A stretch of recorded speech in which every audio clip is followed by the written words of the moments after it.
ఆలోచించండి, ఇంకో 200 ఇయర్స్లో అంటే 2224లో మనతో పాటు మన ఫ్రెండ్స్ అండ్ ఫ్యామిలీ అందరూ చనిపోతారు. ఎంతో కష్టపడి కట్టుకున్న మన ఇళ్లల్లో ఎవరో మనకు తెలియని వాళ్ళు ఉంటారు. ఈరోజు మనం సంపాదించుకున్నదంతా వాళ్ళు ఓన్ చేసుకుంటారు.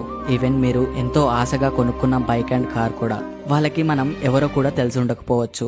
మనం చనిపోయాక కొన్ని సంవత్సరాలు మాత్రమే మనల్ని గుర్తుంచుకుంటారు. ఆ కొన్ని సంవత్సరాల తర్వాత మన హిస్టరీ, మన ఫొటోస్, మన కష్టాలు అన్ని కాలంలో కలిసిపోతాయి. మనం కనీసం జ్ఞాపకాల్లో కూడా ఉండం. ఏదో ఒక రోజు సడన్ గా ఆగి ఈ క్వశ్చన్స్ అన్ని ఆలోచిస్తే అర్థమవుతుంది, ప్రతిదీ కావాలనుకోవడం ఎంత మూర్ఖత్వమో అని. ప్రతిదీ ఇంకా కావాలి అనుకుంటూ మీ లైఫ్ మొత్తం వేస్ట్ చేసుకుంటున్నారు. ఫ్యామిలీతో టైం స్పెండ్ చేయండి, మీకు నచ్చిన వాళ్ళకి ప్రపోజ్ చేయండి, మీకు నచ్చిన పనులను చేయండి. ఫ్రెండ్స్ తో క్యాన్సిల్ అయిన ఆ గోవా ట్రిప్ కి వెళ్ళి లైఫ్ ని హ్యాపీగా ఎంజాయ్ చేయండి. మీ హ్యాపీనెస్ కి టైం ఇవ్వండి. గుర్తుంచుకోండి, ఉన్నది ఒకటే జిందగీ. ఈ వీడియోని మీకు ఇష్టమైన వాళ్ళతో షేర్ చేసి నన్ను